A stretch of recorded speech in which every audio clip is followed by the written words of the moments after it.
Bonsoir chers tous. De façon exceptionnelle, nous avons été contactés par beaucoup de nos followers qui ont demandé à ce qu'on puisse se prononcer sur la polémique qui circule actuellement sur les réseaux sociaux, qui est la question du conflit entre la veuve de notre ancien joueur Cheikh Dioté et sa famille concernant l'expulsion de la famille de son défunt mari des maisons construites par leur fils défunt, Dioté, qui est décédé. Voilà, et beaucoup d'eau coule actuellement sur le pont et vraiment il y a assez de polémiques dessus. Donc certains de nos followers ont demandé à ce qu'on puisse se prononcer là-dessus. Que dit le droit sur cette situation ou face à cette situation? Il faut dire que lors d'une de mes vidéos où j'ai évoqué la question, voilà, de la communauté des biens et la question de la succession par degré, et j'avais même fait un exposé au niveau du tableau, pour ceux qui sont abonnés pourront vraiment jeter un coup d'œil. Voilà, il faut dire que de façon brève, je vais intervenir là-dessus, je vais procéder par question-réponse rapidement afin qu'on puisse avancer. Il faut dire que il est important d'abord de chercher à comprendre, est-ce que le défunt Cheikh Dioté et la femme sont mariés? La réponse est oui, ils sont mariés. Est-ce qu'ils ont des enfants? La réponse est oui, ils ont des enfants. Est-ce qu'ils sont mariés légalement? La réponse est oui, ils sont mariés légalement. Ils sont mariés sur quel régime? Je pense que c'est le régime de communauté des biens. Voilà. Maintenant, si ces questions ont été répondues par l'affirmative, il faut dire ici que, comme je l'ai dit dans le droit de succession, au niveau de la succession, lorsque quelqu'un décède et qu'il laisse derrière lui une femme et ses enfants, ce sont uniquement les enfants et la femme qui héritent de tous ses biens. De tous ses biens. Sans exception. Sauf si ce dernier a fait des donations.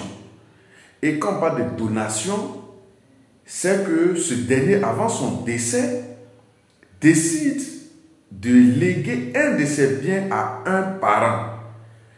Et là, la personne a l'obligation de faire ça devant un notaire qui va délivrer un document légal et légalisé qui prouve que ce bien a bel et bien été donné à telle personne.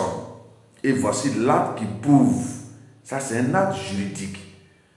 Les donations verbales ou bien des donations par promesse haute n'ont pas de valeur juridique.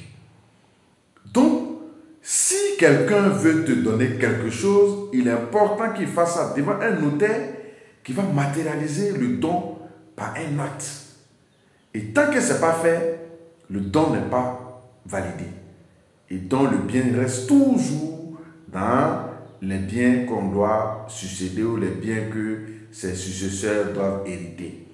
Donc dans le cas de Cheikh Dioté, étant donné qu'il est marié, donc à son décès, ses biens reviennent automatiquement, c'est-à-dire tous ses biens reviennent automatiquement à ses enfants et sa femme.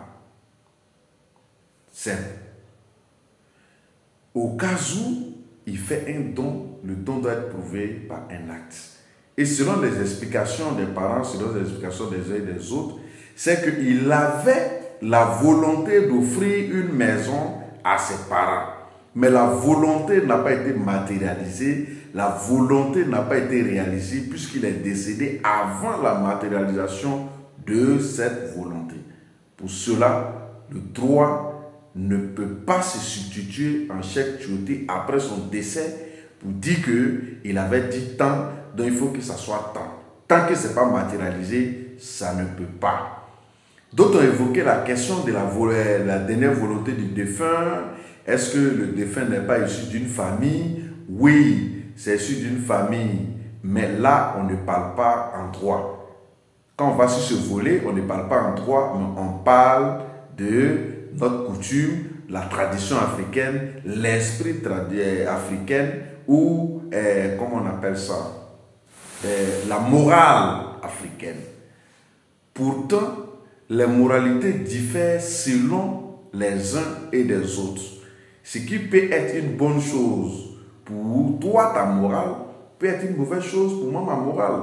Donc, chacun a sa moralité.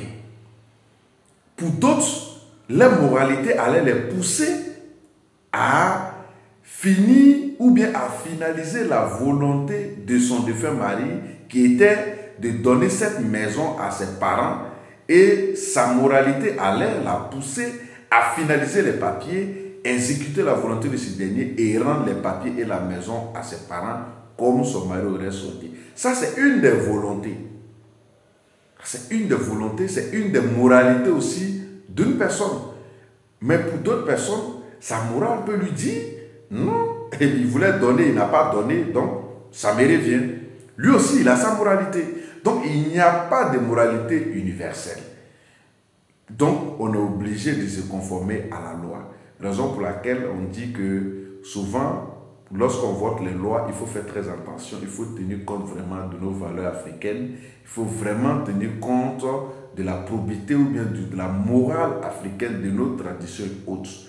Donc, sur ce point, la tradition, la moralité africaine a été totalement écartée parce que c'est la loi qui parle. Et quand on regarde le contenu de la loi sur la succession, il n'y a aucun pan ou il n'y a aucune graine africaine là-dedans. C'est simplement, tu es marié légalement, tu hérites tout si ton mari décède. Si il a fait legs, il doit faire par papier. S'il n'a pas fait par papier, tu ne peux pas hériter. Donc voilà un peu de façon résumée ce sur quoi je voulais entretenir. Donc juridiquement, la femme a bel et bien le droit de faire ce qu'elle veut avec tous les biens que son mari a légués, elle et ses enfants. Et elle n'a pas de compte à rendre à quelqu'un.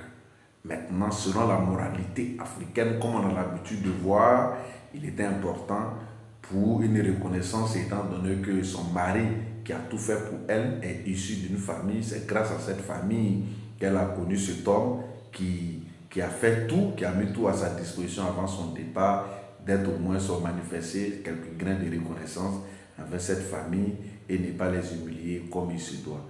Donc, merci et à la prochaine.